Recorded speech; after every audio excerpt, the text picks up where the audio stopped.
What's going on, everybody? C4, welcome back to the channel. Today we're continuing with our retro Madden franchise mod with the expansion Jaguars. We have completed the expansion season, which was the 1995 NFL season, and we are sitting right in front of the 1996 NFL draft, where we left off with a conundrum as to what are we going to do in this draft. As the star power is off the charts in this year's draft, obviously Sean Johnson, John Ogden, Eddie George, Simeon Rice, Marvin Harrison, Amani Toomer, T.O., Ray Lewis, who's been one of our targets. Those guys are going to be out of our price range, but the final mock draft just so has it to give a diehard Philadelphia Eagle fan my favorite player in NFL history is currently projected to be our, and like that's been the case. It wasn't like I cheesed it, I modified it, did anything like that. Brian Dawkins has been kind of locked in here to the Jags for quite a bit. It wasn't our first mock draft. See, our first one we had, I mean, this is when we're on our win streak here. But I want Weapon X, man. If my biggest need is linebacker, and that's kind of why I viewed Ray Lewis as like our top go-to guy. Ray Lewis is a legend. I got a Ray Lewis jersey, for God's sakes, which usually I just use for a Halloween costume because, you know, he did some stuff off the field that's pretty scary. Brian Dawkins is my favorite player of all time, and we can move him to sub linebacker. 6 feet, 210. I think that there's definitely an avenue to have him at safety, but also, you know, be our user, because right now I don't really have a user on the defense. I have Warren Sapp, and that's using a D tackle. And in today's Madden, especially if you're playing on Madden, pretty much got a user a linebacker. You're just going to get torched over the middle. So someone like Weapon X can be our user. The other player that I really wanted to target that was in this range, and we talked about earlier in this season, maybe trading back into the first round to get him, slipped out of the first round. And it is another one of my favorite players of all time, have his jersey, and that is the great, I think it was mock draft 2 he made it, Mike Alstott. Fullback, I'll tell you right now, if we draft him, he is going to be my RB1. We are going to make Mike Alstott a starting running back, and we would see what his career looks like as a running back. If you don't know what Mike Alstott is, you only know him from Matt, for the love of God, Google it. YouTube, Mike Alstott highlights. If he was in this generation, he'd be one of the most popular players in the NFL. Such an exciting monster. What a powerhouse. And I think if I can, you know, if this mock draft 5 holds true, and in the first round, I can get Brian Dawkins, and then as soon as the second round starts, we be aggressive and try to get Mike Alstott, this could potentially be an all-time draft that's going to set up this expansion Jaguars team to go on a deep run in the next season or two. We're at the end of free agency. Didn't do a lot of crazy moves. Obviously, Mark Brunell is still going to be our starting quarterback. He suffered an injury, grind tear, last game of the season. And I mean, just look at that guy. I'm sure he's going to be fine. Before there was Tom Brady modeling and being whatever, making magazines for the most attractive athlete, there was Mark Brunell. So I'm sure he's cashing plenty of checks while he hears his grind. The only thing that's going to be upsetting for him is that he's not going to be able to get any action. Because, I mean, his probably lines out his door. But unfortunately, with the grind tear, you're going to have to go on IR in your personal life just for a little bit. So that's, you know, maybe that'll work out well for us. But in terms of free agency, we didn't, you know, this is going to be a series that we're not going to spend like crazy in free agency. We did get Lorenzo Neal as a fullback because, honestly, we've been kind of manifesting drafting Mike Alstott and having Mike Alstott and Lorenzo Neal in the same backfield. Wow, they actually got a face scan for Lorenzo Neal. If you don't know, Lorenzo Neal, awesome. Like, I think of Lorenzo Neal with his time with the Chargers, just lead blocking for LaDainian Tomlinson to put up his ridiculous season. One of the best fullbacks in NFL history. To have that, Bo Jackson and Mike Alstott in a backfield would be pretty freaking awesome. On the defensive side, we made really one massive signing. I really would like to, you know, improve the linebacker room. There's just not a whole lot. But to pair with Harry Colon, the great Harry Colon, who got a couple interceptions last season, has made some plays, kind of looks like Sidney Jones. We're able to sign John Booty. So there's likely going to be a scenario, especially if we can land Brian Dawkins, that we're going to have Brian Dawkins as our starting sub linebacker, and we're going to have the safety duo of Booty and Harry Colon, and I don't think there's going to be a whole lot of teams that want to get and mess around with that secondary. But didn't go crazy in free agency. You know, we did, I guess, technically add a superstar player to the offense, but it is just a fullback. It is time to do, you know, the biggest form of upgrades for this franchise, and that is going to be in the 1996 NFL Draft. Let's get into the first round. All right, some legends are already gone. T.O. just went to the Chicago Bears, solving the Bears' dilemma of never having a good wide receiver ever, which is going to help. Ray Lewis goes to the I mean, that's like one of those what ifs that actually happened. Imagine if during this draft, instead of going Brian Dawkins, the Eagles got Ray Lewis. Well, how things would have potentially changed. But as it rolls on to pick 16, the mock draft holds true. And we are going to be able to select with our first pick, the great, the Hall of Famer, the legendary Weapon X. I mean, you'd make this pick anyways, even though we don't have much in terms of unveiled of his key ratings. We got B-man coverage, which is always great for his safety. We got great acceleration, elite change of direction, elite jumping, elite speed, elite strength. Weapon X, welcome to Jacksonville. Now all of our attention shifts. Let's get to the end of the first round. And just so that we're not playing with our food too much, I'm going to try to honestly trade to get the first pick in the second round so we can get you know who. So we might have overpaid. We might have, I don't know, definitely didn't underpay, but to move up a couple spots, not a significant jump up, but decent enough. We have sent our second and fourth round pick this year, our third round pick in 1997 to trade up with the Houston Oilers for the first pick of the second round here in 1996 after selecting Weapon X, Brian Dawkins out of Clemson with the first pick in the second round. Don't classify him as a fullback. That is not how he is going to be utilized here. The Jacksonville Jaguars select Mike freaking Alstott, power back out of Purdue. Now, the downside of making that trade is we do not pick until the fifth round. I can only imagine what kind of scraps are going to be available then. Honestly, I'm just kind of, there's a reason why, maybe. There's a first round projected tackle still available. My left tackle grade is an F, so at worst, we're adding some depth here. Jason Lehman, he's probably really bad if he's still, either that or he's killed somebody. Add a little bit of size to our wide receiver room. We're going to show a little Florida Gator bias. So we have Chris Doering, 6'4", ran a 4.5. Maybe there's something there. Maybe at least got some, he's not even really that fast. Great. I really want speed, the linebacking room, and the fastest linebacker available is Carlos Emmons, projected UDFA, but I'll take a guy that's that 6'5", 245 that brings that kind of speed every day of the week. Take a look at the draft recap. We actually start with a little bit of good news before we even look at our draft hull, as Mark Brunell is returning from his injury, so he's going to be good to go at the beginning of the preseason, which is huge, but not as huge as our top pick, Brian Dawkins at pick 16, 79 overall with the hidden dev. And I'm just going to sprinkle this out there. Can we get a face? Can we get a face for Weapon X? Right now, I'm making him a team captain right away, but Brian Dawkins, 79, scheme fit, 95 speed, 92 acceleration, 87 hit power, 79 zone, 80 pursuit, 70 catching. I mean, looks all right. He's almost a top 10 player at his position. We got Mike Alstott, 73 overall. He looks like a monster, 83 speed, 80, not fast, but I think we're going to be able to do plenty of damage in the upside. He got the face scale. Let's go, Mike Alstott. He looks like Mike Alstott, too. That is freaking awesome. We're going to change him to running back right now and see. His rating might take a little bit of hit. I have no issue whatsoever if we have to, it's a little bit of a grind of a journey for the old A train here. But he starts at 73 fullback, 73 running back at the same spot, so we're good at that. Rest of the draft was Emmons actually popped to be pretty good value in the 6th round, and he's a speed rusher. Might be able to actually put him down on the defensive line, utilize that athleticism a little bit. Just whiffed on the last pick there. I'm not going to lie, I tried drafting the best athlete available at the tight end spot, and he had 87 acceleration, which was good, but only 74 speed, which is pretty piss poor. But I think all in all, man, landing 3 guys that likely, almost certainly, honestly, are going to start for us next season, that's huge. We got our training camp standout. It's Alan Ulrich, member of our original expansion draft. He had a star dev trait last year. This guy's just popping off. There's no other way around it. Anytime there's a dev trait, anytime there's a bonus, he seems to be getting it. So in today's episode, we're going to go from the beginning of the season all the way to the trade deadline at the midway point so that we can, reassess our roster and see how we kind of play out for the 1996 season, whether we're going to be buyers or sellers at the deadline. This is how our lineup looks. We got Mark Brunell under center. We're going to give Mike Alstott the starting running back gig. Jimmy Smith, Keenan Mark Cardell on the outside with Howard in the slot. He was a big-time playmaker for us. Eugene Chung was our backup left guard. We're going to kick him out to left tackle just to kind of give us the best combination of offensive line starting there.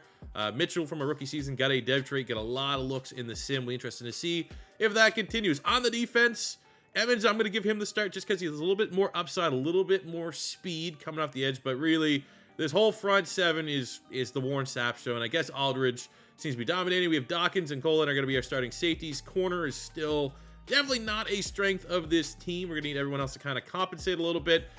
Just because I want Alstott to hit the ground running, we're going to make him our third down back and our power back. Howard in the slot, Sapp, Emmons, and Aldridge as our pass rushers, and Brian Dawkins as our sub linebacker predictions. Now, what do you think our record's going to be at the midway point? I think we'll have 3 or 4 wins. We're going to hop on the sticks at least one time. That should be a guaranteed dub. For this series, I don't like hopping on the sticks too much. It is definitely still a sim series, but given the excitement around the players that we just added, given the fact that we can now use Brian Dawkins, can see what Mike Alstott looks like, I think what better time than now, hop in week 1, get this season started out on the right foot, and absolutely lay the hammer down on the Houston Oilers. Looking at the Oilers, they brought over Jim Kelly from the Buffalo Bills, which is nice. They get Eric Bieniemy still in their backfield. Terry Glenn at wide receiver. Pretty strong offensive line. Hall of Famer Bruce Matthews still anchoring the O-line there. Defensively, they had the #1 overall pick, and they got the bust out of all the names. Cedric Jones of Oklahoma. Couldn't tell you a thing about him. I'm happy that within our division, they got that guy, though, right? They didn't end up getting a T.O., a John Ogden, someone that's going to strike fear in our team. They got the bust. So that was an outstanding role for us, and we're going to just continue to pile on the bad news, and then we're going to drop 30 on them. And continuing with the camp standout, Alan Aldridge looking just to, for whatever reason, continue to be a monster for us in terms of development, get 2+ combined sacks or TFLs, and continue his breakout.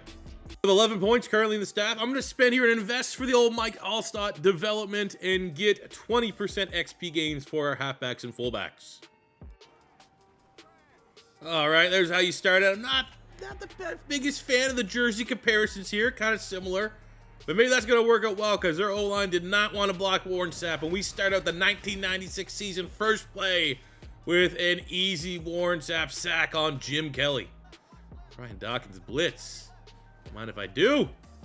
Oh, and Warren Sapp is a monster. Already X Factor in the zone. We're going. There you got to get one in as well. Brian Dawkins' first career sack goes. The big time play, bringing down Eric Bieniemy, and the defense gets out the field. Man, Mike Alstott literally looks bigger than all of my offensive linemen out there.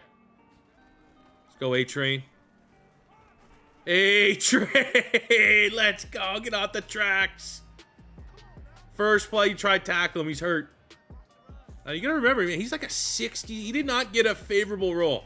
I think if you told me right now, Mike Alstott goes from a whatever fullback, 73 fullback, he should be also like a 71, 70 running back. Like he went down what is he, a 67, 68? Quite substantial in terms of a downgrade, which I don't think accurately represents Mike Alstott's stats. But that's just that much more adversity. That's just that much more grind, and we're going to need to make him into a legendary running back, which is my goal. 3rd and inches, yeah, right. Really, I like both my running backs here. Mike Alstott or... Oh, he does a little Alstott there, too. Falls forward, tucks his head, moves the chains. But between Mike Alstott and Bo Jackson, I'll take anybody in my backfield getting me a yard or less.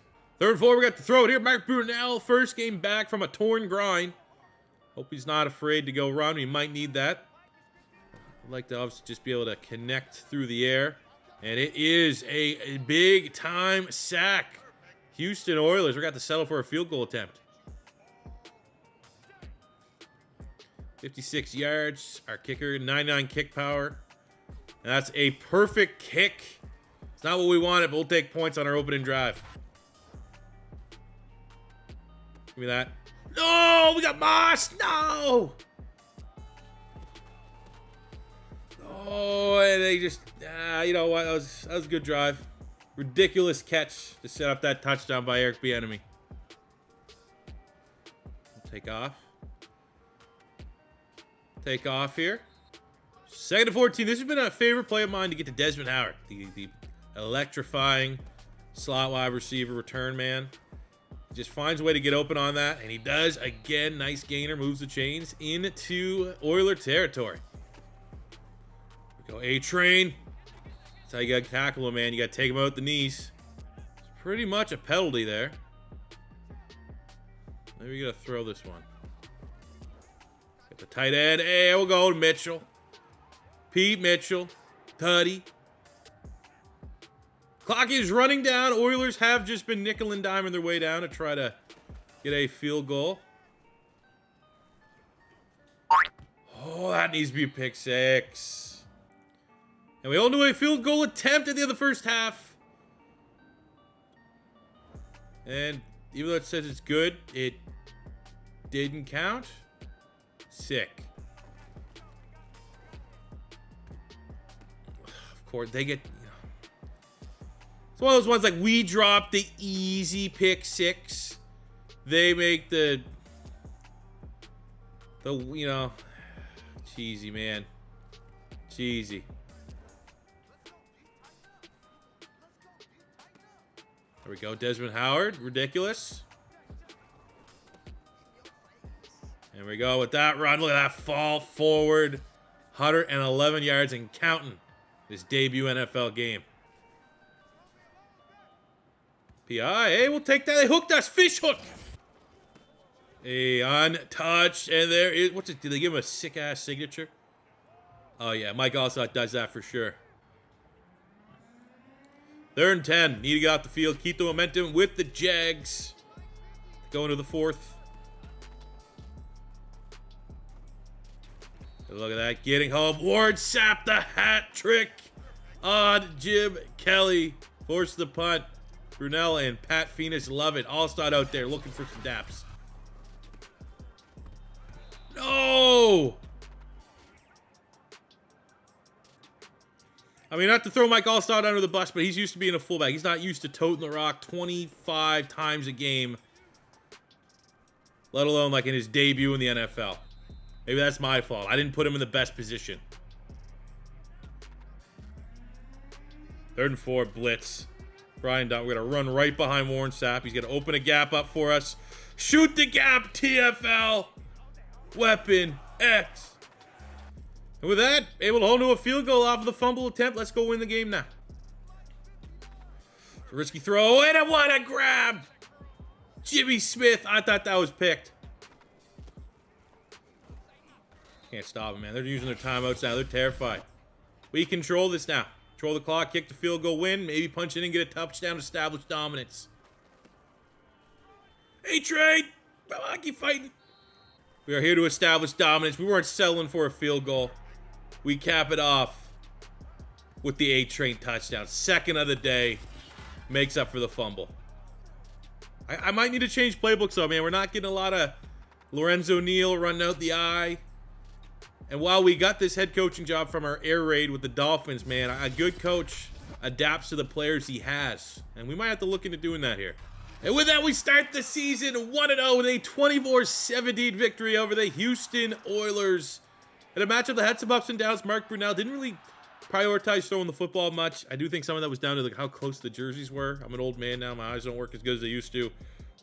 But $130, 1 touchdown, 1 pick. Did a job. Made throws when he had to. It was the Mike Alstott show. 34 touches. Still averaged 5 yards a carry. 171 yards, 2 touchdowns for Alstott. Did have the fumble, but still fine. Mitchell had the touchdown. 43 yards for Desmond Howard. Had a couple ridiculous catches. McCardell made a couple 3rd down. Brian Dawkins, in his debut game, led the team with 6 tackles. We had 3 sacks from Warren Sapp. Offensive game ball to Alstott. Defensive game ball to Sapp. And the team were 1-0.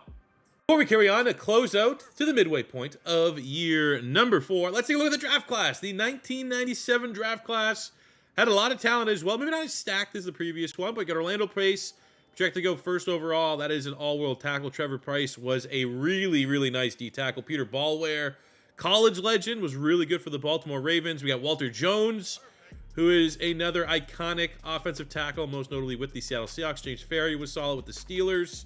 We got Warwick Dunn, Tony Gonzalez in the discussion for one of the greatest tight ends of all time. That's probably the first guy at the top of our board. If we could find a way to get into Tony Gonzalez territory. We got Mike Vrabel there, Jason Taylor. That would be dope. Premier pass rusher, 6'6", coming off the edge. Tiki Barber, Sam Madison, Jake Plummer is the top quarterback of this year's draft class. Jake Delhomme there as well. Not the best quarterback class. Don't know if this is going to be the year we go after a quarterback. Corey Dillon, Priest Holmes there as well in the running back room. Not much at wide receiver. Derek Mason might be the best of the bunch. Yeah, Ray Carruth, who's like one of the biggest bust, criminal, worst players ever. So Tony G looks good. There's definitely some left tackles that are nice. We have really not a whole lot for the rest of the O-line. Tariq Glenn there. He did some good seasons with the Indianapolis Colts. Jason Taylor, easily the best edge rusher in this draft class. Jamie Sharper was nice. He was actually a part of that first expansion for the Texans. I remember he was like one of their best players back in the day. Peter Bowler would be dope, but he's top 5, and I don't think we're going to be a top 5 team. Some depth at corner, though. Sean Springs, Bryant Westbrook, Michael Booker, I've heard of, Sam Madison, Rondé Barber, Al Harris. Late in the first round, those could definitely be 2 players we look at potentially targeting. Speaking of terrible human beings, Darren Sharper is projected to be the top safety off the board. Got the great David Akers as well there for a kicker. We're not really in the market for a kicker, but shout out David Akers. But yeah, definitely not the most exciting draft class, I think, for where our roster is at. Like, you'd love to see 3 or 4 different quarterback types. But definitely some talent there, and I would say just window shopping, assuming that we're probably going to be, a fringe playoff team this year, maybe. Thinking best case, Tony Gonzalez, Jason Taylor. Maybe Jake Plummer could fall in. He does have the face picture, which could be cool. But I think Rondé Barber, another excellent shot to get better on the back end of the defense. Our corners kind of suck. Super long win streak this season. Last year we got to 6-0, and then we lost on week 7. Yep, we're humbled immediately, losing a close one week 2 against the Colts, 24-21. And we have 21 staff points here, so we're going to just kind of cap out the rest of the XP boost. 1 for the offensive line, 1 for the pass catchers.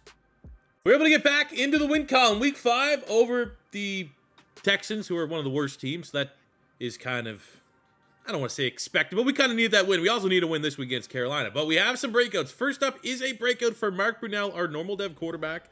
And we have started to have a little bit of question about whether or not he's really the quarterback of our future. Definitely feels very limited when I'm in on the sticks. Doesn't feel like he has a whole lot of throw power. Just feels like a solid guy, placeholder type QB. But if he can get a dev trade here this week, definitely could go a little bit of a ways in helping him out. We also have another breakout, and this is for some form of wide receiver. And it's Desmond Howard, our slot, looking for 3 touchdowns or 150 yards. So I'd love to see both those guys go up, drop another 45, have a chance at getting 2 new dev traits, and break it even at 500 with a 3-3 record. We are able to shoot out 45-42. Love seeing that. We have a weekly award winner. Unfortunately, we did not force feed Desmond Howard enough to get him his dev trait, but let's be honest, the more important of the 2 is Mark Brunell getting a dev trait, and another big performance. Mark Brunell up to a star dev. Might have bought himself a little bit of time, because I'd say right now, Mark Brunell stayed on that normal dev, and we came to the draft, and Jake Plummer was still there. Might have thought to pull the trigger, but look at that performance. Mark Brunell, 449 yards passing, 5 touchdowns, 6 total with the rushing. Outstanding game, man. Shutting up all the doubters. The bad news is in that victory, Mike Alstott dislocated his ankle. He is going to be out for 7 weeks, which is very annoying because, he's going up an overall point every 2 weeks, every 3 weeks at worst. So, his trajectory has been awesome. He started as I think he was actually a 66 overall. And we're up to a 70 quickly. And we've been gaining a lot of good stats here. Definitely the power back, break tackle, carrying, trucking, stiff arm have all been jumping up. Unfortunately, not so much for his speed. But that is a tough one. 7 weeks without our best player on offense. Luckily enough, we end on a 3-game winning streak here, right ahead of the trade deadline, as our 4-3 Jags sit atop the AFC South, which, without Mike Alstott getting that victory, was close. That's all we needed. Brian Dawkins, expect an upgrade. He is an X factor, not surprised whatsoever. We've made the most out of our top picks. Warren Sapp, X factor. Brian Dawkins, X factor. And the reality is, at least in Brian Dawkins, he fell right to us. It wasn't like we were doing any sort of trading, trying to leapfrog teams to make sure we got the best player, like we did with Warren Sapp, but we need to do that with Warren Sapp because our team was so bad. So it's working out way, and that's how it's going to go, I think, from here on out, is for the drafts in particular. If a guy falls to us, if a guy's in our range, I think it's fine drafting the best player available, because a lot of times, if we were just playing it honestly as a Madden franchise, those guys, like Brian Dawkins, would have stood out to us because he was elite in almost every testing category. But, I don't know. And then I feel like in other times, there's going to be some drafts where it's super top heavy. There's only maybe 10 players that are worth drafting. And we're sitting on the outside, and we're just got the draft you know, whoever, probably some nobody that we've never heard before. Luckily, though, hasn't been the case for the first 2 years. And we've got some big-time studs. But I'm definitely a little bummed out that we're going to be missing Mike Alstott for a little bit. It's probably going to hurt his rookie standing. I would love for him to get Offensive Rookie of the Year and jump that dev tree, whatever it is. Maybe it is an X Factor. He doesn't need to go up dev. I don't think it would be. Spoilers, I did see it during the trade. It could be Superstar, though, which would be an awesome starting point for him. But that injury sucks. We're going to be out for him another 6 weeks, maybe 5 if he comes back early. Luckily, our bye week there at the top of the screen, week 11, does overlap with the games missed. So, you know, at 4-3 sitting in the top of the division, maybe we get Mike Alstott back right for the final push for the playoffs. The most recent mock draft has our beloved Jacksonville. Man, Philly getting Ray Lewis and then Orlando Pace potentially in back-to-back drafts is pretty ridiculous. I like Jason Taylor, but he looks like he's going to be out of our price range, getting mocked as high as 11. Work done. Tony Gonzalez, that's another one, man. I would love bringing in Tony Gonzalez. He's going to be gone. Right now, we're projected to get Dwayne Rudd. Not going to lie, no idea who that is. So I'd be looking in this range. Sam Madison, potentially. Derek Mason, Rondé Barber. Don't think I could live with myself if I brought in Darren Sharper. But, you know, someone like Jamie Sharper could be badass. Not really need a running back at this range. But I think in our range right now, yeah, Rondé Barber's probably the big fish that we could potentially land to significantly improve our secondary. But we are stopping this video right before the trade deadline. Let's see. It's probably going to be very slim pickings and a waste of time. Let's see who's on the trade block. Maybe we can add someone that can help us push for the playoffs. Unfortunately, the trade deadline, there's nothing. I mean, there's just good linemen, I guess, offensive linemen. I don't know if I want to be giving up a lot of future assets for any of that. I mean, Gilbert Brown here, gigantic human being. I remember he used to have like ridiculous gear. He'd wear like the biggest neck roll. And he was a gigantic human being. He's available, 25. He actually looks fairly solid. But D-Tackle 1, D-Tackle 2 is one of like the few areas on my team that I don't think needs improvement, especially for whatever it would cost to bring in a Gilbert Brown. I mean, again, our O-line's good. You know, if we want to splash a tight end, just no one I've really heard of. And I don't know. It probably would have to be someone that I've least heard. Like, at least when we made that big trade in the Dolphins franchise, it was for Chris Carter. Well-known superstar player, fun to bring in. Not a lot of no-names. We got Terry Kirby, who's back there in the day when we were with the Dolphins. There's not much there at quarterback. So I think we're probably just going to chill here at the trade deadline, rock and roll with our squad, get Mike Alstott back, get him healthy for the final couple games of the season, and see if we could squeeze out the division. But that will do it for here today, fellas. Hope you enjoyed the draft. Hope you're happy with that. The fact we're able to bring in Brian Dawkins and Mike Alstott. We got Mark Brunell up a dev trait to a star dev, which is awesome. What is this? Harris, this is a guy, we must have signed this guy because Novak was hurt. And I don't want this guy on my team. I'll tell you right now, don't want that guy. You're not one of us. Who are you? Get off my team. And we also unveiled that Brian Dawkins dev trait is an X Factor. So we are very much happy with where the squad is at. I am personally. I hope you guys are as well. And that'll do for you today. It won't be too long. This is really our main series. So I do want to keep going. I do want to pick the pace up just a little bit, especially here in July, as I want to get, you know, I want to get our teeth sunk in here. I want to start burning through some years, building the roster, add some guys from some of those great draft classes. So probably won't be tomorrow, but I think maybe every other day is the pace that I want to try to set for this series. So hope that sounds good to you guys. But that'll do it for me today, guys. As always, your first time stopping by, don't be afraid to hit that subscribe button. Smash the like button if you enjoyed. Leave a comment in the comment section below who you think we should target in the 1997 draft. Should it be Jake Plummer? Should it be Rondé Barber? Do you want to see maybe trading up a couple spots to see if we could get a Jason Taylor type player? Let me know all your comments in the section below, and I'll see you back in the next one. Peace out. Love you. Have a good one.